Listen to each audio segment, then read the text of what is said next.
AP మంత్రి నారా లోకేష్ మాట్లాడుతున్నారు. Live ద్వారా చూద్దాం. ప్రజల సమస్యలు పరిష్కరించిన పార్టీ ఒక తెలుగుదేశం పార్టీ.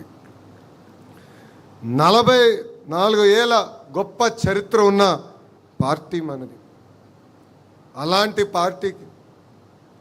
పార్టీకి ప్రత్యేకంగా నన్ను నేషనల్ వర్కింగ్ ప్రెసిడెంట్గా నియమించిన మన అధ్యక్షులు చంద్రబాబు నాయుడు గారికి, దాంట్లో కీలక పాత్ర వహించిన వేదిక ముందు నాయకులకి పేరు పేరున నా హృదయపూర్వక ధన్యవాదములు. ఒక మాటలో చెప్పాలంటే నాకు బాధ్యత పెరిగింది. యువగలం పాదయాత్రలో మిమ్మల్ని అందరినీ కలుసుకుంటూ మీ సమస్యలు వింటూ ఇప్పుడు అధికారంలోకి వచ్చిన తర్వాత ఆ సమస్యలు పరిష్కరించే దిశగా నేను పనిచేస్తూ వచ్చా. వాస్తవంగా చెప్పాలంటే ఈ పదవి అనౌన్స్ చేసినప్పుడు నేను చంద్రగిరి నియోజకవర్గంలో ఉన్నా. ఇంకా ఆ బాధ్యత నాలో, అంటే ఇంకా ఈ పదవి ఏం చేయాలి, ఎలా చేస్తే న్యాయం చేయించిన విషయం ఇప్పుడిప్పుడు నేను తెలుసుకుంటాం జరుగుతుంది. మొన్న నవ్వుతాన ఒక పక్కన బాధ్యత, ఇంకో పక్కన ఈ బరువుని కూడా మోయాల్సిన అవసరం ఉంది. ఇది కేవలం నా ఒక్కడి వల్ల కాదు. ఎందుకంటే వేదిక మీద పాలిట్ బ్యూరో సభ్యుల వైపు నేను చూస్తున్నా, వేదిక ముందల నాయకుల వైపు నేను చూస్తున్నా. కలిసికట్టుగా మనం పనిచేయాలి, కలిసికట్టుగా మనం ముందరికి వెళ్ళాలి. అప్పుడే మనం అనుకుంది మనందరం సాధించగలుగుతాం తప్ప ఏదో నేను ఒక్కడనే చేయగలుగుతాను అన్న అహంకారం నాకు లేదు. కానీ లోకేషే అన్నీ చేయగలుగుతారని మీరు అనుకుంటే చాలా పొరపాటు పడుతున్నారు. కలిసికట్టుగా పనిచేద్దాం.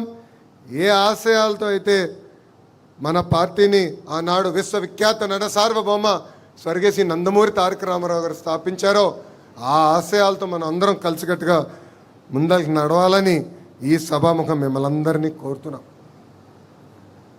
పాదయాత్రలో నేను కార్యకర్తలకు హామీ ఇచ్చా, నాడు నేడు ఎప్పుడు మీకు అండగా నిలబడతానని చెప్పా.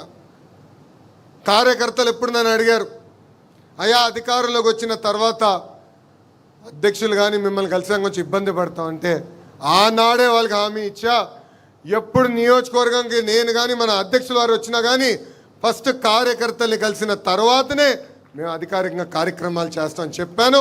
ఆ ఇచ్చిన మాట ఈరోజు మేము నిలబెట్టుకున్నాం.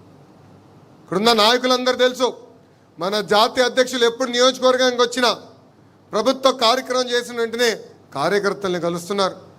500 మంది, 1000 మంది, 5000 మంది ఉండండి మీటింగ్లో చివరి వ్యక్తితో ఫోటో దిగిన తర్వాతనే ఆయన తిరిగి వస్తాం జరుగుతుంది. ఎందుకంటే 5 సంవత్సరాలు నరకం అనుభవించాం, అనేక ఇబ్బందులు ఎదుర్కొన్నాం. ఇక్కడ ఉన్న ప్రతి నాయకుడి పైన దొంగ కేసులు పెట్టారు, ప్రతి నాయకుడిని వేధించారు. అందుకే నేను గర్వంగా చెప్తున్నా, పొంగనూరు నియోజకవర్గంలో నామినేషన్ పత్రాలు లాగాలనుకున్నప్పుడు తొడగొట్టి మీసాలు మెలేసి రా రా అని చెప్పిన మన అంజిరెడ్డి తాతనే మీ లోకేష్కి స్ఫూర్తి. అంతేకాదు మెడపై కత్తి పెట్టి వాళ్ళ నాయకుడికి జై చెప్పమంటే జై తెలుగుదేశం, జై చంద్రబాబు చెప్పి ప్రాణాలు కోల్పోయిన తోట చంద్రయ్యనే నాకు ఒక ఆదర్శం. పల్నాడులో ఏకంగా ఒక తల్లిపైన దాడి చేసి రక్తం కారుతున్నా కూడా చివరి ఓటు పడే వరకు బూత్లో నిలబడిన మంజులా గారే నాకు ఒక లక్ష్యం. కరెక్ట్గా కృష్ణానది గట్టుపక్కన గాంధీ గారు అని ఒక సీనియర్ నాయకుడు ఉన్నారు, అనేక మార్లు కార్పొరేటర్గా చేసిన వ్యక్తి. వాళ్ళ నాయకుడిని నిలదీస్తున్నాడని ఏకంగా కంటి చూపు పోయే విధంగా పొడిశారు. అయినా కూడా ఎత్తిన పసుపు జెండా దించకుండా, మడుమ తిప్పకుండా జై తెలుగుదేశం అన్న గాంధీ గారే నాకు స్ఫూర్తి. కోటి సభ్యత్వాలతో రికార్డులు మనందరం బద్దలు కొట్టాం. కార్యకర్తల సంక్షేమమే ఒక లక్ష్యంగా పెట్టుకుని మనందరం పనిచేసాం. గతంలో ప్రమాదంలో ఎవరైనా చనిపోతే 2 లక్షల రూపాయలు వచ్చే బీమాని ఏకంగా ఈరోజు 5 లక్షల రూపాయలు మన పార్టీ చేసింది. ఇప్పటికీ కార్యకర్తల సంక్షేమం కోసం 160 కోట్ల రూపాయలు ఖర్చు పెట్టిన ఏకైక పార్టీ ఒక తెలుగుదేశం పార్టీ. విద్య, వైద్యం, స్వయం ఉపాధికి అనేక కార్యక్రమాలు చేస్తున్నాం. ఏకంగా ఒక పెద్ద వ్యవస్థని మేము ఈరోజు ఏర్పాటు చేసాం. బ్లాక్ 2లో ఆ వ్యవస్థ పనిచేస్తుంది. కార్యకర్తలకు అండగా నిలబడతాం. కార్యకర్తల తరపున వాళ్ళ సమస్యలు పరిష్కరించే బాధ్యత మనందరం తీసుకోవాలని ఈ సభాముఖంగా కోరుతున్నాం. గడిచిన 44 ఏళ్ల ప్రయాణంలో పడ్డాం, లేచాం, కానీ ఎప్పుడు నిలబడ్డాం, ఎప్పుడూ మన అధైర్యపడలేదు. దానికి ప్రధానమైన కారణం మన సిద్ధాంతాలు. సమాజమే దేవాలయం, ప్రజలే దేవుళ్ళు అని చెప్పిన గొప్ప నాయకుడు అన్న ఎన్టీఆర్. ఆయన ఆశయాలతో మనం ఇన్నాళ్ళు నడుచుకుంటూ వచ్చాం. మారిన కాలానికి మనం జరిగిన మహానాడులో 6 శాసనాలు మనం ప్రకటించుకుంటాం జరిగింది. ఆ 6 శాసనాల పైన వేదిక పైన ఉన్న పెద్దలతో చర్చించాం, వేదిక ముందర ఉన్న నాయకులతో చర్చించాం. ఏం పెడితే బాగుంటుంది, రాబోయే 4 దశాబ్దాలు పార్టీని ఎలా నడిపించాలి, ఆ మార్గం మనం ఎంచుకోవాలని నేను కోరుతాం జరిగింది. అందులో మొదటిది తెలుగు జాతి విశ్వఖ్యాతి, రెండోది యువగలం, మూడోది స్త్రీ శక్తి, నాలుగోది పేదల సేవలో సామాజిక న్యాయం, ఐదోది అన్నదాతకు అండగా, ఆరోది కార్యకర్తనే మన అధినేత. ఇది మీ అందరికి ఎందుకు గుర్తు చేస్తున్నానంటే, రాబోయే రోజుల్లో మనందరం నిర్ణయాలు తీసుకోవాల్సి వస్తుంది. అందుకే మనకి ఈ బాధ్యత ఇచ్చింది పార్టీ. ఒక్కసారి కళ్ళు మూసుకుని ఈ 6 శాసనాల గురించి ఆలోచించి సరైన నిర్ణయం తీసుకోవాల్సిన బాధ్యత ఇక్కడ ఉన్న మనందరిపైన ఉంది. గడిచిన 2 ఏళ్ళలో సంక్షేమ అభివృద్ధి జోడెద్దుల బండిగా మనం నడిపించుకుంటూ ముందరికెళ్తున్నాం. మనం అందించిన సంక్షేమం భారతదేశంలో ఏ రాష్ట్రం కూడా ఇవ్వట్లేదు. 2000 రూపాయల పెన్షన్ని 2000 రూపాయలు చేసింది మనమే. ఆ పెన్షన్ని తిరిగి 4000 రూపాయలు చేసింది మనమే. వృద్ధులుంటే 6000 రూపాయలు బెడ్కే పరిమితం అవుతే 15000 రూపాయలు ఈరోజు మనం అందజేస్తున్నాం. యావత్ భారతదేశంలో ఏ రాష్ట్రంలో కూడా ఇంత పెన్షన్ ఇవ్వట్లేదు. అనేక ధనిక రాష్ట్రాలు ఉన్నాయి, వాళ్ళు కూడా ఇవ్వట్లేదు. ఆర్థిక ఇబ్బందులున్నా ఇచ్చిన మాట నిలబెట్టుకుంటున్నాం. ఇంతేకాదు, దీపం పథకం కింద ఉచితంగా ప్రతి ఏటా 3 సిలిండర్లు ఇస్తుంది మనమే. 16,347 టీచర్ పోస్టులు, అదేవిధంగా 6,000 కానిస్టేబుల్ పోస్టులు కూడా భర్తీ చేసింది మనమే. ఇప్పుడు ఏకంగా 10,060 పోస్టులతో ప్రత్యేకంగా జాబ్ క్యాలెండర్ విడుదల చేసింది మనమే.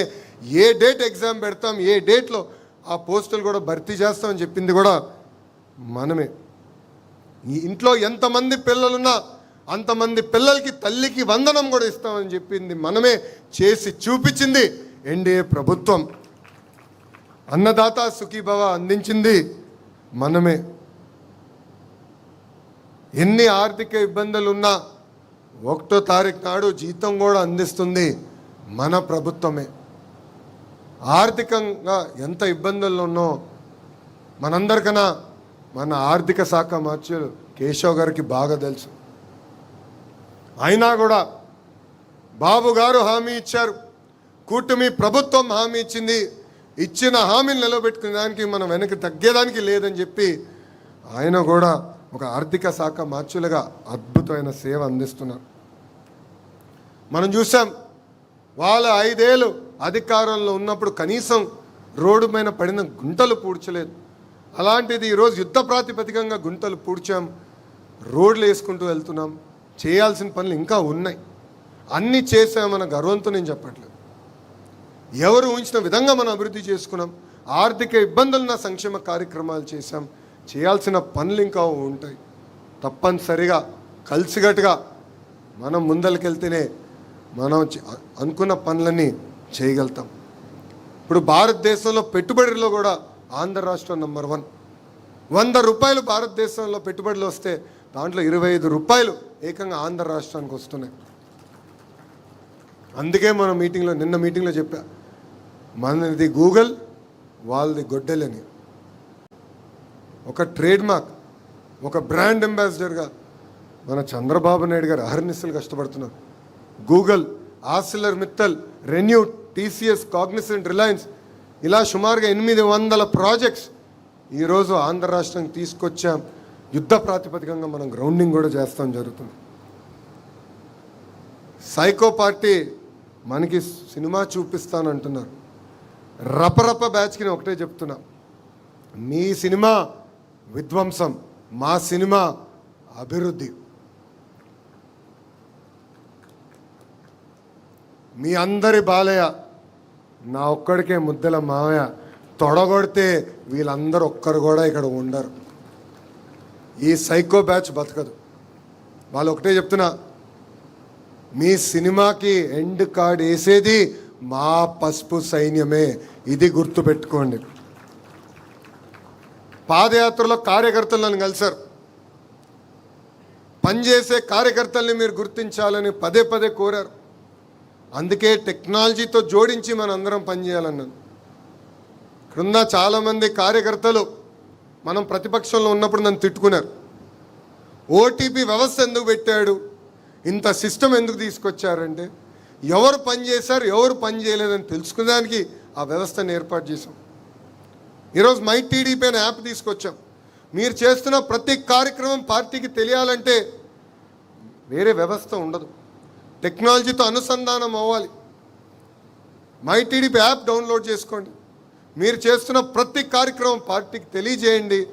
తప్పనిసరిగా జల్లెడు బట్టి మిమ్మల్ని ఎత్తుక్కుంటూ తెలుగుదేశం పార్టీ వస్తుందని ఈ సభాముఖ కార్యకర్తలందరికీ